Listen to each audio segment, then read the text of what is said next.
Hello, in this video I want to show you how to activate mobile data saver for Redmi 12. And to do this we'll need to open our settings. Inside find the connection SIM card and mobile networks, and go for the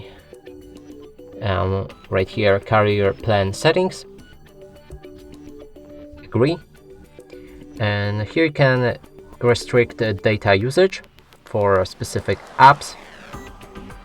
You can select all of them or manually pick whichever apps you like. There's also option to set the certain amount of data usage limit with a monthly plan for gigabytes, or you should be able to change them for megabytes as well. And you can change the behavior for what happens when the plan is reached app, so warn and turn off mobile data or show a warning. There's also additional settings, data usage warning level at 80%.